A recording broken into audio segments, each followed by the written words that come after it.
हर हर महादेव। श्री शिवाय नमस्तुभ्यम।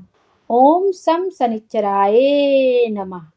आप सबका सूर्य जी के उपाय चैनल में बहुत बहुत स्वागत है। आइए आज के वीडियो में हम शनिवार व्रत कथा का श्रवण करेंगे।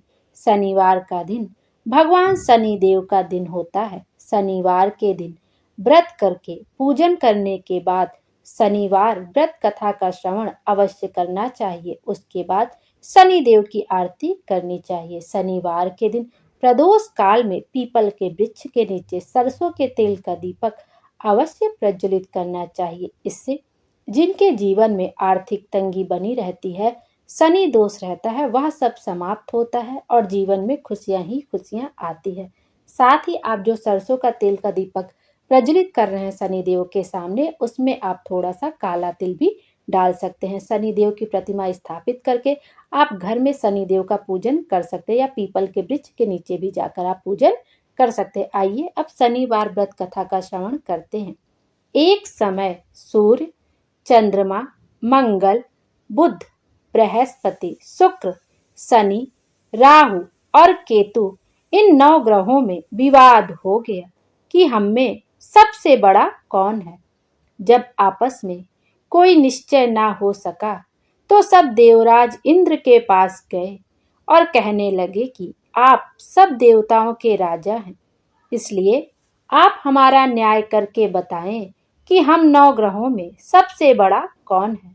राजा इंद्र इनका प्रश्न सुनकर घबरा गए और कहने लगे कि मुझ में सामर्थ्य नहीं है जो किसी को बड़ा या छोटा बता सकूं।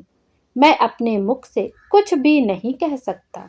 हाँ, एक उपाय हो सकता है। इस समय पृथ्वी पर राजा विक्रमादित्य बहुत बड़े न्याय करता है, अतः आप सब जाकर उनसे फैसला करा लें। यह सुनकर सभी ग्रह देवता चलकर भूलोक में राजा विक्रमादित्य की सभा में आकर उपस्थित हुए और अपना प्रश्न राजा के सामने रखा। राजा उनकी बात सुनकर बड़ी चिंता में पड़ गए कि मैं अपने मुख से किसको बड़ा और किसको छोटा बताऊंगा। जिसको भी छोटा बताऊंगा वही क्रोध करेगा। परंतु उनका झगड़ा निपटाने के लिए राजा ने एक उपाय सोचा और उनसे सोना, चांदी, कांसा, पीतल, सीसा, रांगा, जस्ता, अभ्रक और लोहा धातुओं के 9 आसन बनवाए। सब आसनों को क्रम से जैसे सोना सबसे पहले और लोहा सबसे पीछे बिछाए। इसके पश्चात राजा ने सब ग्रहों से कहा कि आप सब अपने अपने आसनों पर बैठ जाएं। जिसका आसन सबसे आगे वह सबसे बड़ा और जिसका आसन सबसे पीछे वह अपने को सबसे छोटा जाने, क्योंकि लोहा सबसे पीछे था और वह शनि देव का आसन था। इसलिए शनि देव ने समझ लिया कि राजा ने मुझे सबसे छोटा बना दिया है। इस पर शनि देव को क्रोध आया और उन्होंने कहा कि राजा, तू मेरे महापराक्रम को नहीं जानता। सूर्य एक राशि पर 1 महीना, चंद्रमा 2.25 दिन, मंगल 1.5 महीना, बृहस्पति 13 महीने, बुध और शुक्र 1-1 महीने, राहु और केतु दोनों उल्टे चलते हुए केवल 18 महीने रहते हैं। परंतु मैं एक राशि पर 2.5 और 7.5 साल तक रहता हूँ। बड़े बड़े देवताओं को भी मैंने भीषण दुख दिया है। राम जी को 7.5 आई तो वनवास हो गया और रावण को आई। राम और लक्ष्मण ने सेना लेकर लंका पर चढ़ाई कर दी, रावण के कुल का नाश कर दिया। हे राजा, अब तुम सावधान रहना। राजा कहने लगा, जो भाग्य में होगा वह देखा जाएगा। उसके बाद अन्य ग्रह तो प्रसन्नता के साथ चले गए, परंतु शनि देव बड़े क्रोध के साथ वहां से सिधारे। कुछ काल व्यतीत होने पर जब राजा को 7.5 की दशा आई तो शनिदेव घोड़ों का सौदागर बनकर अनेक सुंदर घोड़ों सहित राजा की राजधानी में आए। जब राजा ने सौदागर के आने की खबर सुनी तो अपने अश्वपाल को अच्छे अच्छे घोड़े खरीदने की आज्ञा दी। अश्वपाल ऐसे अच्छे नस्ल के घोड़े देखकर और उनका मूल्य सुनकर चकित हो गया और तुरंत ही राजा को खबर दी। राजा उन घोड़ों को देखकर एक अच्छा सा घोड़ा चुनकर उस पर सवारी करने के लिए चढ़े। राजा के पीठ पर चढ़ते ही घोड़ा जोर से भागा। घोड़ा बहुत दूर एक बड़े जंगल में जाकर राजा को छोड़कर अंतर्ध्यान हो गया। इसके बाद राजा अकेला जंगल में भटकता रहा। बहुत देर के पश्चात राजा ने भूख और प्यास से दुखी होकर भटकते भटकते एक ग्वाले को देखा। ग्वाले ने राजा को प्यास से व्याकुल देखकर पानी पिलाया। राजा की उंगली में एक अंगूठी थी, वह उसने निकालकर प्रसन्नता के साथ ग्वाले को दे दी और शहर की ओर चल दिया। राजा शहर में पहुंचकर एक सेठ की दुकान पर जाकर बैठ गया और अपने आप को उज्जैन का रहने वाला तथा अपना नाम बीका बतलाया। सेठ ने उसको कुलीन मनुष्य समझकर जल आदि पिलाया। भाग्यवश उस दिन सेठ की दुकान पर बिक्री बहुत अधिक हुई। तब सेठ उसको भाग्यवान पुरुष समझकर भोजन कराने के लिए अपने साथ ले गया। भोजन करते समय राजा ने एक आश्चर्य की बात देखी कि खूंटी पर हार लटक रहा है और वह खूंटी उस हार को निगल रही है। सेठ को कमरे में हार न मिला तो सबने यही निश्चय किया कि सिवाय बीका के और कोई इस कमरे में नहीं आया, अतः अवश्य ही उसी ने हार चोरी किया है। 5-7 आदमी इकट्ठे होकर उसको फौजदार के पास ले गए। फौजदार ने उसको राजा के सामने उपस्थित कर दिया और कहा कि ये आदमी तो भला प्रतीत होता है, चोर नहीं मालूम होता, परंतु सेठ का कहना है कि इसके सिवाय और कोई घर में आया ही नहीं, अवश्य ही इसी ने चोरी की है। तब राजा ने आज्ञा दी कि इसके हाथ पैर काटकर चौरंगिया किया जाए। राजा की आज्ञा का तुरंत पालन किया गया और बीका के हाथ पैर काट दिए गए। कुछ काल व्यतीत होने पर एक तेली उसको अपने घर ले गया। बीका कोलू पर बैठा हुआ अपनी जुबान से बैल हाँकता रहा। कुछ वर्षों में शनि की दशा समाप्त हो गई। एक रात को वह वर्षा ऋतु के समय मल्हार राग गाने लगा। उसका गाना सुनकर उस शहर के राजा की कन्या उस राग पर मोहित हो गई और दासी को खबर लाने के लिए भेजा कि शहर में कौन गा रहा है।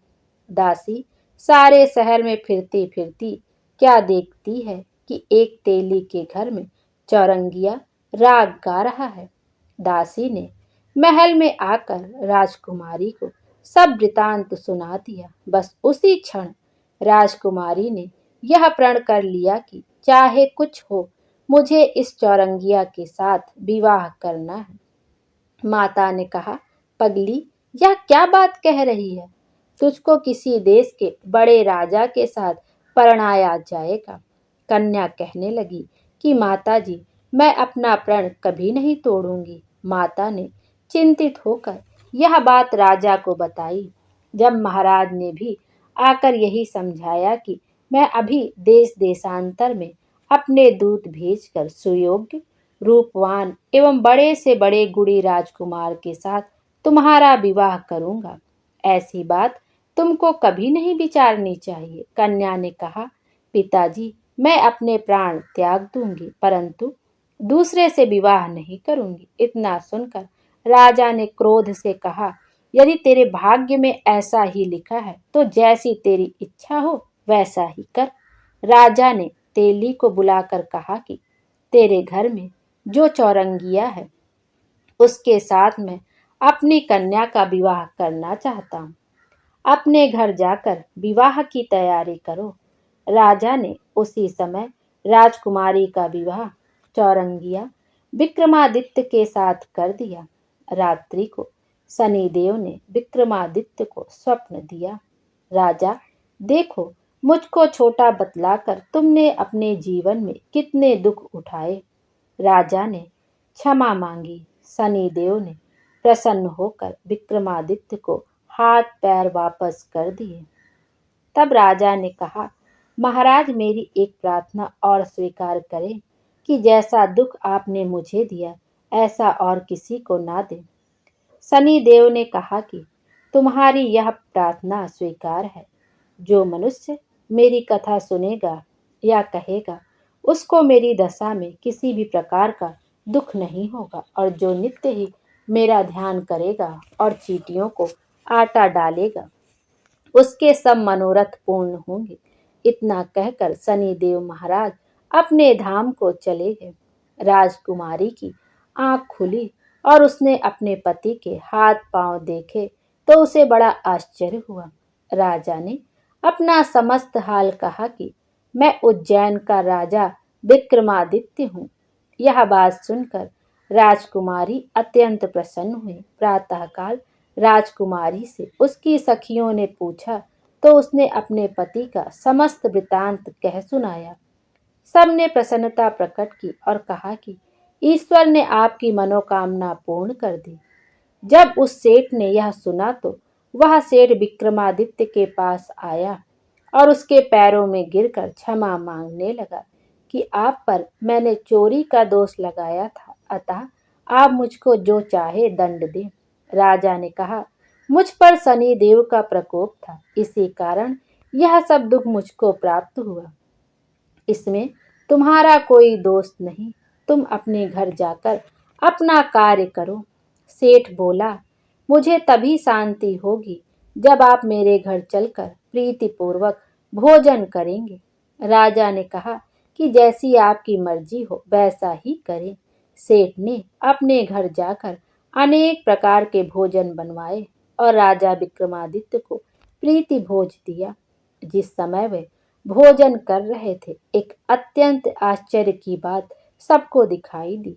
जो खूंटी पहले हार निगल गई थी, वह अब उस हार को उगल रही थी। जब भोजन समाप्त हो गया तो सेठ ने हाथ जोड़कर बहुत सी मोहरें राजा को भेंट की और कहा कि मेरे श्री कंवरी नामक एक कन्या है, उसका पाणी ग्रहण आप करें। इसके बाद सेठ ने अपनी कन्या का विवाह राजा विक्रमादित्य के साथ कर दिया और बहुत सा दान दहेज दिया। कुछ दिनों तक वहां निवास करने के पश्चात विक्रमादित्य ने शहर के राजा से कहा कि अब मेरी उज्जैन जाने की इच्छा है। राजा और सेठ से विदा लेकर राजकुमारी मन भावनी सेठ की कन्या श्री कंवरी तथा दोनों जगह के दहेज में प्राप्त अनेक दास दासी और पालकियों सहित विक्रमादित्य उज्जैन की तरफ चले। जब शहर के निकट पहुंचे और पुरवासियों ने राजा के आने का संवाद सुना तो समस्त उज्जैन की प्रजा अगवानी के लिए आई। बड़ी प्रसन्नता से राजा अपने महल में पधारे। सारे शहर में बड़ा भारी महोत्सव मनाया गया और रात्रि को दीपमाला की गई। दूसरे दिन राजा ने शहर में यह सूचना कराई कि शनिवार देवता सब ग्रहों में सर्वोपरि हैं। मैंने उनको छोटा बतलाया, इसी से मुझको यह दुख प्राप्त हुआ। सारे शहर में प्रत्येक शनिवार को शनिदेव की पूजा और कथा होने लगी और प्रजा अनेक प्रकार के सुख भोगती रही। जो कोई शनिवार की व्रत कथा को पढ़ता अथवा सुनता है, शनि देव की कृपा से उसके सब दुख दूर हो जाते हैं। बोलो शनि देव महाराज की जय। शनि देव महाराज हम सब की मनोकामना पूर्ण करें और हमारे जीवन को खुशियों से भर दें। शनि देव महाराज की पूजा के साथ साथ हनुमान जी की पूजा भी अवश्य करनी चाहिए। उनके सामने भी एक घी का दीपक अवश्य प्रज्वलित करें। हो सके तो मंगलवार की व्रत कथा का भी श्रवण अवश्य करें। बोलो हनुमान जी महाराज की जय। Thank you.